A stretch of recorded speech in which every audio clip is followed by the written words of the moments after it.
Have you ever wondered how the abilities in Apex Legends actually work in terms of lore and storytelling? Well, I'm going to explain because there is a lot of backstory behind most of the abilities and we can guess the ones that don't have backstory. So we'll jump in. This will mostly be facts, but there'll be some theories here and there. We'll start with Wraith. Now, Wraith was a senior science pilot for the Ares division, or at least she worked for a company that got funding from the Ares division, and they wanted to discover if there were alternate dimensions, and Wraith's experiments went very wrong. She found out the truth that there were other dimensions, and with a phase travel device, she's able to travel through those dimensions. So when she uses her tactical, she actually goes into the void, which is this area between dimensions where she is safe, basically, safe from anybody. When she uses her portal, that's actually a portal that allows her to travel between dimensions.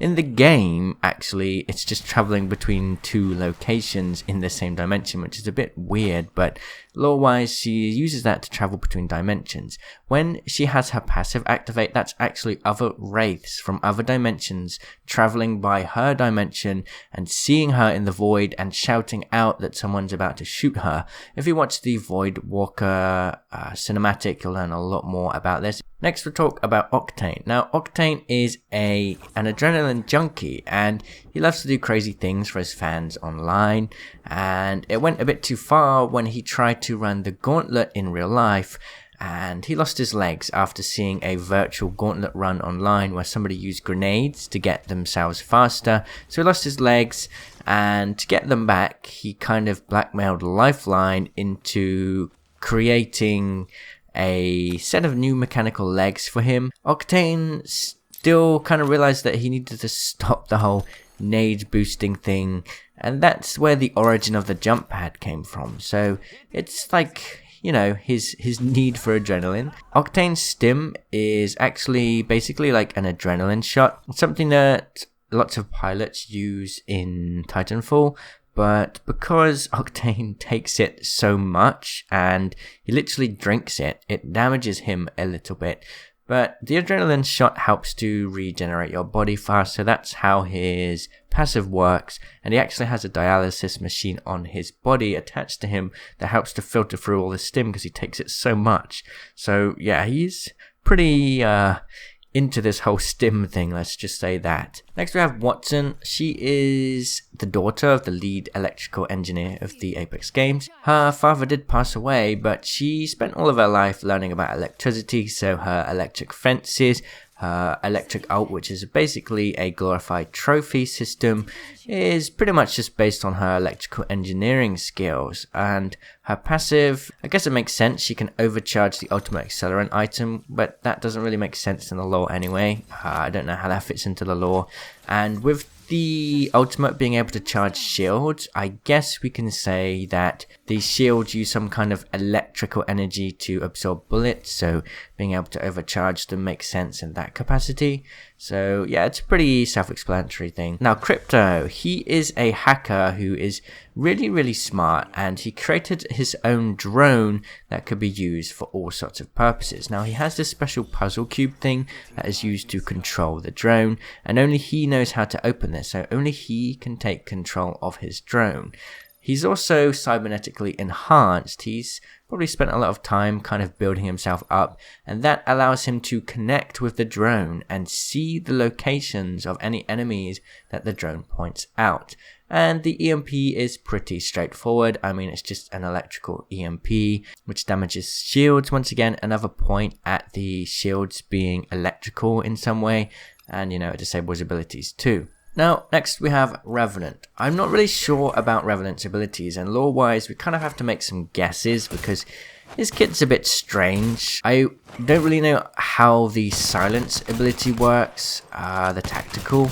We can kind of have a look at it, and it has this kind of alien technology vibe to it. So we're just going to have a long shot and say it's some kind of experimental alien technology. I strongly believe that Revenant was an experiment in some way. He is a simulacrum that had a lot more involvement from their creators. They put a lot more effort into building a better software for him so that they can control him to do different kill tasks. He's basically the Syndicate's best asset in terms of being a murdering machine who would just kill anybody that the Syndicate asks him to, at least until his programming failed. So I think that the Syndicate spent a lot of money and paid Hammond Robotics and maybe some other companies to build Revenant for them. And that may also explain the Death Totem, which seems to be some kind of alien technology. Now, I don't know for sure how this could work, but I'm going to assume that it kind of, when you access it, it creates a simulacrum of the person that accesses it, and that is the shadow. But how they respawn back at the totem, it doesn't really make sense. I don't know how to tie that into the lore.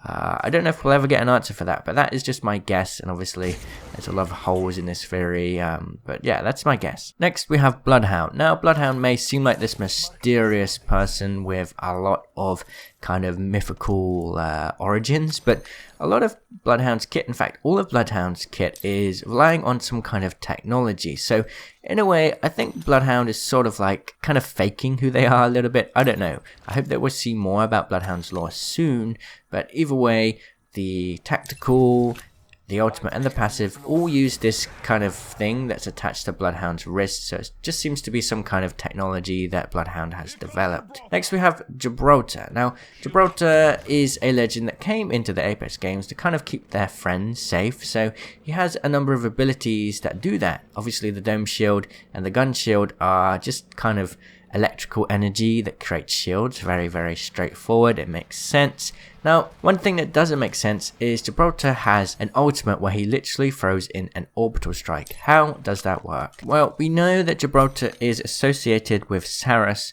the Search and Rescue Association of Salas. So it's sort of like a team of volunteers that help rescue and save people's lives. So we can assume that his links to that may help him to get an orbital strike onto the battlefield. I'm going to make the assumption that the Apex games runners maybe perhaps didn't really want Gibraltar to use this, but now he's in the games and he's built a name for himself.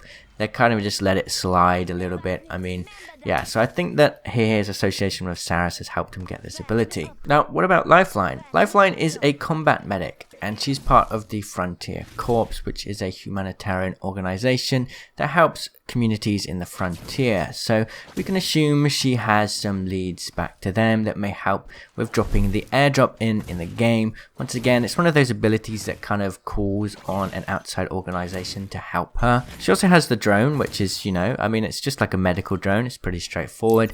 She has her passive, which is a shield. There could be some kind of electrical energy going in there to help create a shield similar to Gibraltar's kit.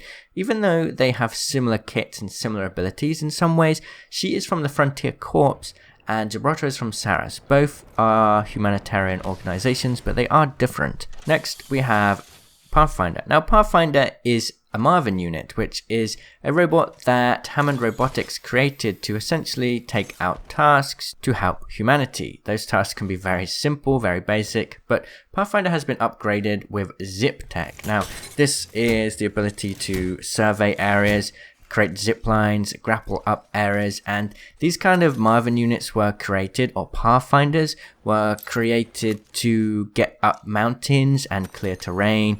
And there's some origins in World's Edge which suggests that Marvins like Pathfinder were originally created there to help create World's Edge today and Talos to make it more habitable. So hopefully we'll learn more about that whilst on World's Edge. Now, Bangalore's kit is pretty straightforward, I'd say. I mean, she has a smoke launcher that is very easy to understand in lore. She has a passive which makes her go faster. I'd say that she's just a battle-hardened war veteran, and when fights kick off, her adrenaline kicks in and she really starts to up her pace a bit. That makes sense. I don't think there's anything magical happening, or she has like supersonic boots or something silly like that. Now, her ultimate is a little strange because, like Lifeline and Gibraltar, Bangalore is also, she has some association with an outside organization, and that is the IMC. But the IMC and the militia had a fight, and we don't really know what happened with the IMC and the militia.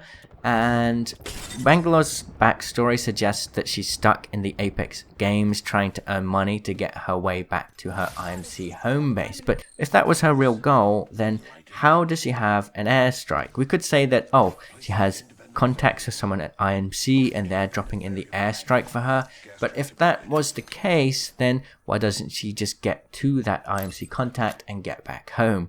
It's a bit strange. I don't really understand that. I would have to just make a jump and say that maybe she knows somebody in the syndicate that's helping her to drop these airstrikes. There's a bit of a hole in that lore. I hope that they fill that in somewhere in the future. Next, Caustic. Now, Caustic used to make pesticides for the IMC to help deal with dangerous fauna like flyers and prowlers. Now, Caustic kind of had this evil superhero complex and wanted to be a bad guy, even though deep down he's still a good guy. And he developed these gas canisters that can just completely destroy people. I mean, does damage to them. Makes sense, he's a scientist. I'd say that maybe he has some kind of goggles that can help him to see the outlines of enemies somehow. I don't know how that works, but he's a scientist. So yeah, science. Next we have Mirage, and Mirage's kit is very self-explanatory. I mean, if you've seen any sci-fi video games or movies, holo technology is just something that is so common. Holo technology has existed in Titanfall, decoys have existed in Titanfall, so he's not actually that smart. He's kind of just taken two different technologies that already existed and put them together. So yeah, that's it. That's all 12 legends and the lore behind their abilities. Thank you for watching. Hope you enjoyed this video. If you have any of your own theories, please leave them in the comments. I'll see you there. Cheerio. Thank you so much for watching. If you want more content, I am currently doing a sort of Apex training series in my members area, so it's just $2.99 a month to join, and I'll be adding new videos every week, and you can talk with me and ask me what videos or tips you want me to create, and I'll make videos specially created for the members. So yeah, definitely sign up for that.